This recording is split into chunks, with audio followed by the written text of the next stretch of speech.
Assalamualaikum warahmatullahi wabarakatuh. Halo teman-teman peserta mentoring Poros IT Mikrotik from Zero to Hero.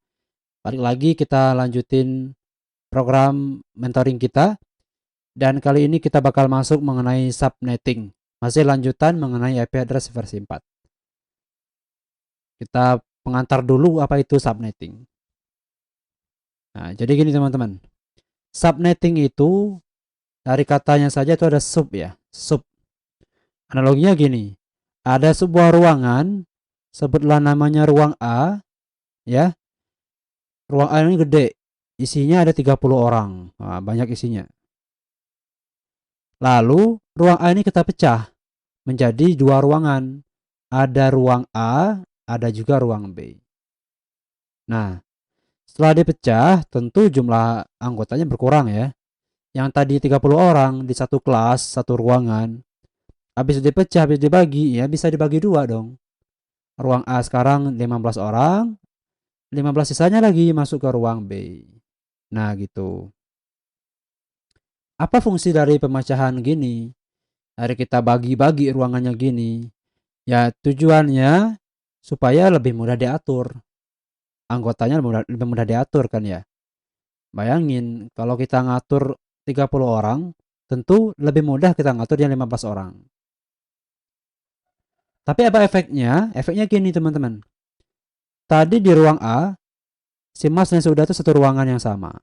Ya, si Mas dan si Uda. Kalau mereka satu ruangannya sama, ya mereka bisa komunikasi langsung satu sama lain. Langsung komunikasinya bisa.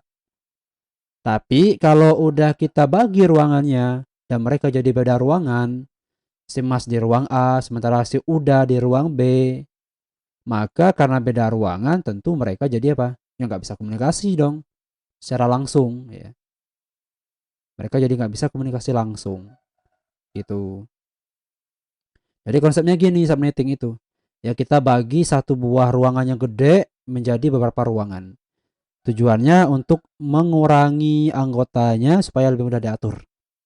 Atau tujuannya untuk membatasi supaya antar anggota itu nggak komunikasi secara langsung.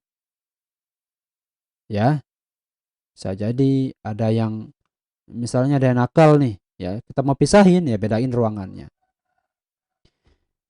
Nah, coba kita tarik analogi ini ke jaringan komputer. Gini teman-teman. Subnetting itu sama konsepnya dengan yang tadi, itu kita mecahin satu jaringan menjadi beberapa sub jaringan. Misal, kita punya satu buah jaringan.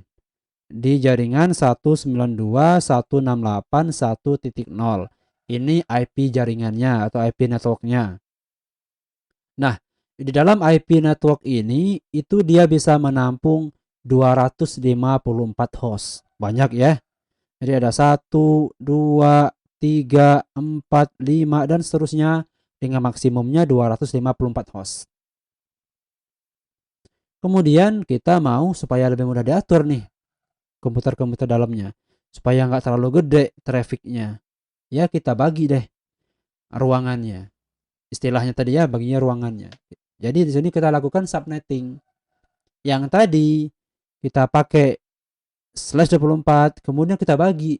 Kita naikin jadi slash 25 sehingga kebagi lah itu. Satu jaringan ini menjadi dua jaringan.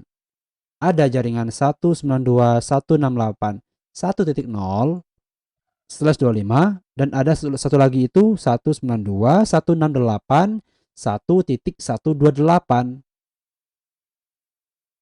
Kalau tadi jumlah hostnya itu banyak banget 254, setelah dibagi dibikin subnetting, maka jumlah hostnya jadi berkurang. Berapa sekarang? Ya tinggal dibagi dua. Jadi 126 host. Network satunya lagi juga 126 host. Tujuannya ya sama dengan tadi ya, supaya mudah diatur klien-klien di dalamnya. Efeknya apa ya? Sama juga dengan tadi. Kalau misalnya di jaringan yang sebelumnya ada dua buah PC, taruhlah namanya PC-nya si Mas tadi dengan PC si Uda, komputernya si Mas dan si Uda ya. Itu mereka bisa komunikasi langsung. Jadi mereka bisa saling berbagi file, saling berbagi printer, dan seterusnya secara langsung. Artinya tinggal colok kabel antar PC-nya, PC SIMAS dan PC Suda, mereka bisa komunikasi. Atau melalui perantara switch mereka bisa saling komunikasi. Ingat kenapa? Karena mereka satu subnet. Tapi setelah dilakukan subnetting, dibagi subnettingnya, sehingga PC SIMAS ada di network 1.0, sementara PC Suda ada di network 1.128. Maka mereka ini udah nggak bisa lagi komunikasi secara langsung. Seandainya kita tarik kabel di sini, colok di sini, tarik ke colokin ke PC-nya SIMAS, tapi konfigurasi networknya masih beda, ya mereka tetap nggak bisa komunikasi secara langsung begitu. Nah itu efeknya. Jadi konsepnya begitu ya. Konsepnya ya membagi satu buah jaringan menjadi beberapa buah jaringan. Itu konsep subnetting. Nah caranya gampang teman-teman. Tinggal naikin prefixnya istilahnya tuh. Prefix di belakang tadi tinggal dinaikin. Atau kalau di Windows itu pakai subnet mask. Nah ini sama maksudnya dengan subnet mask. Tinggal naikin. Dari /24 naikin jadi /25. Maka terbagilah menjadi dua buah jaringan. Dari /25 dibagi jadi /26 ya, maka ini jadi dua jaringan lagi. Maka totalnya kalau dari /24 dibagi langsung naik ke /26, langsung jadi 4 buah jaringan. Ya gimana tuh? Gini. Misal kita punya jaringan 192.168.0.0. Wah, di sini banyak nih anggotanya tadi ya. Dari 0.1 sampai 0.254. Banyak banget. Kemudian kita bagi, kita naikin prefixnya jadi /25. Maka terbagilah menjadi dua jaringan. Kalau dinaikin lagi dari 24 langsung naik ke /26, langsunglah jadi /26. Ya. Kalau dari /25 ini naik satu tingkat saja ke 26, ya dibagi dua ya. Ya ini dibagi dua. Gitu. Jadi konsepnya naik satu buah ya dibagi dua.